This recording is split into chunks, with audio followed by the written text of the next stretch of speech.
Hi folks, welcome to section 9.1, where we're going to talk about infinite sequences and summation notation. So let's get started. Part 1, what is an infinite sequence? So an infinite sequence is a function whose domain is limited to the set of positive integers, okay? So we're only looking at integer value inputs, which means that an x value can't be like a half or 2/3. It could only be 1 or 2 or 3, okay? And so the notation you might see sometimes for this positive integer, integers in general are considered z, and then if we put a little plus in the superscript, that means that we're only looking at positive integers, okay? So let's take a look at this. Here's a graph of just an infinite sequence, okay? So normal graphs you see have sort of a line or a curve that connects the different points, but that's not what we want to do here. So we don't want to connect the 1 to the 2 to the 3 to the 4 to the 5 and all the way like this, okay? That would mean that that would be a regular function and the domain would be all real numbers. So let's get rid of that. Okay, we're not connecting the points, but rather we're going to get a picture that is a set of discrete points. And so this is actually something that you learn more about in a class called discrete math, if that is in your math path. And you get a chance to look at a whole bunch of different patterns and what happens when we add these patterns together or maybe subtract them. So there's definitely a lot of cool things that you can do with these infinite sequences.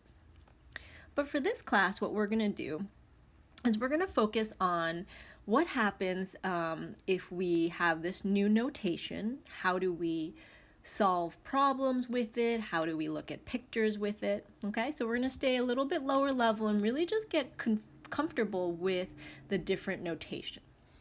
So let's take a look at example 1.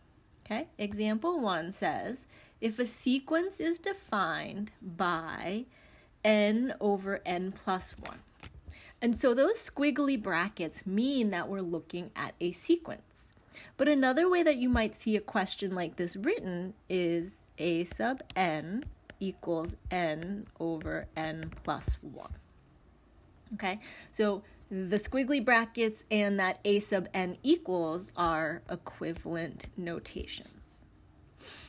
So let's take a look at part A. Part A says find the first 4 terms of the sequence. And so what we're going to do is we're going to take the end and we're going to plug in numbers like 1 and 2 and 3 and 4. And that will give us our first 4 terms.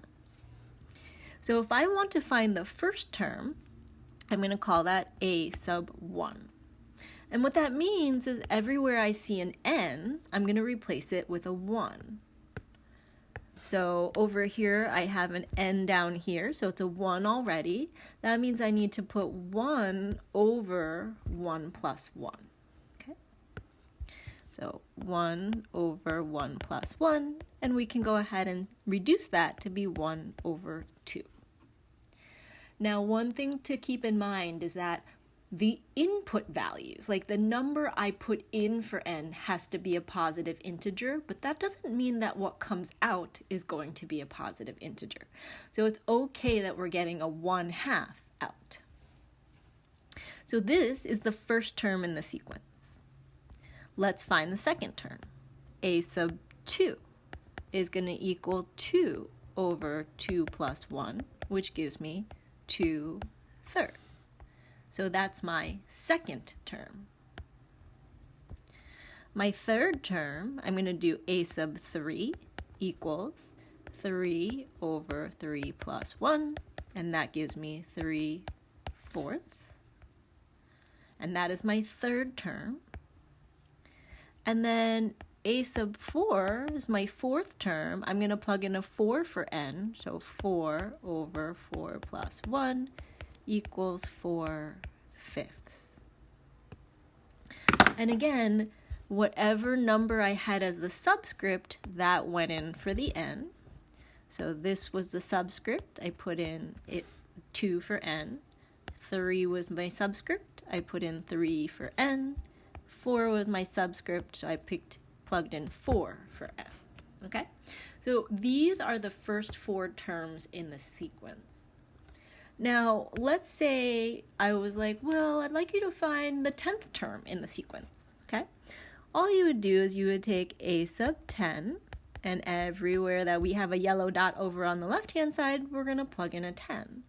So 10 over 10 plus 1 gives me 10 over 11. So subscript n, n. All right. So that's sort of the mechanics of finding the terms in the sequence. But let's see what a picture of this looks like so we can start to imagine what we're actually doing, okay? So what we're going to do is we're going to take this subscript and our output, and we're going to plot that as a point, so 1 comma 1/2. And we're going to do the same thing for all of these, 2 comma 2/3, 3 comma 3/4, 4 comma 4/5, and 10 comma 10/11, okay? Now I know I'm missing a few points in here in between 4 and 10, but let's go ahead and see what these dots look like. So if I graph all of these points, I get something like this, okay? Now, one of the things that you might notice, again, we're not connecting the points, all right? It's not a continuous function, it's a discrete function.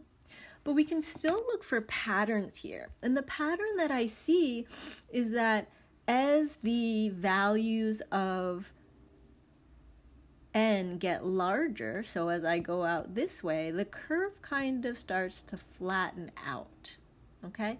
And I bet if I go all the way to 100 or 200, that curve is going to get pretty flat. And so a picture like this, something that you'll learn about more in Calc 2, is that a sequence like this will actually get close to a certain value. And meaning that the y value is going to get really close to 1. And so a fancy word for that, getting close to 1, is that this sequence converges, okay? So I don't want to go too much into that converging part right now, but I just want to plant the seed that there are patterns you can find from the graph and also from your list of numbers. And in the next 2 sections after this, we're going to take a look at some special cases of those patterns, okay? All right, so let's move on to something called recursive formulas. So in example 2, it says find the first 4 terms for the given recursive formula. And so what we have here is a recursive formula means that you have a starting term. So someone tells you where to start counting. Okay, so this is our starting term. And then they tell you how to find the next term. So this is the rule to find the next term.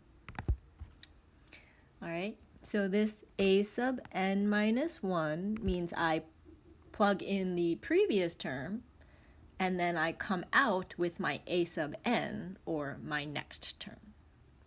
So let's see how this works.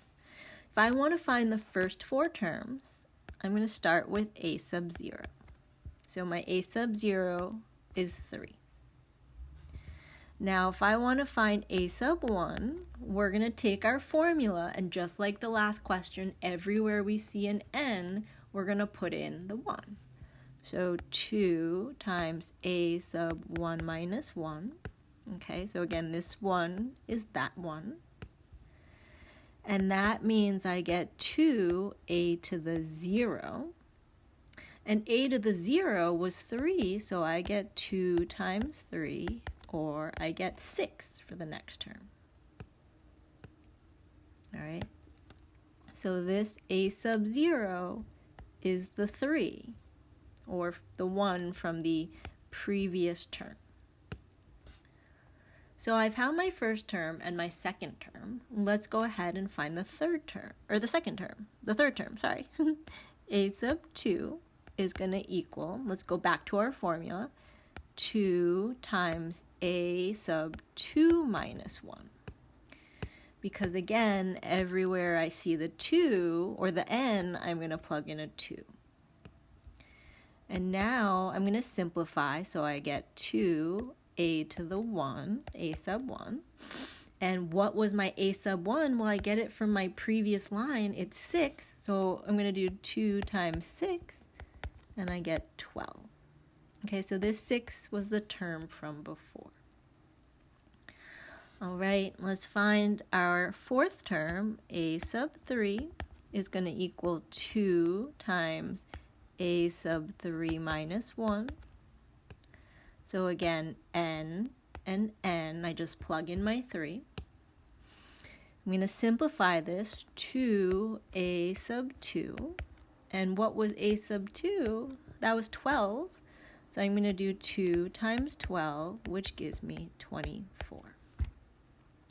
So the first 4 terms in this sequence are 3, 6, 12, 24, and because it's an infinite sequence, I'm going to do a dot, dot, dot, so I know that the pattern keeps going. All right, now if we just look at the numbers that we have, 3, 6, 12, 24, I bet you could tell me what the next number is. I bet you would say 48. And the reason why you might say that is because you might notice that we're doubling the numbers every time, okay? So this kind of pattern is called a geometric sequence, and we're going to talk about this kind of sequence in section 9.3, okay? So we're going to dive more deeply into this kind of sequence in 9.3. All right, so let's stop here for the first video. We're going to come back to do one more example about recursive formulas and then talk about summation notation. All right, see you back here.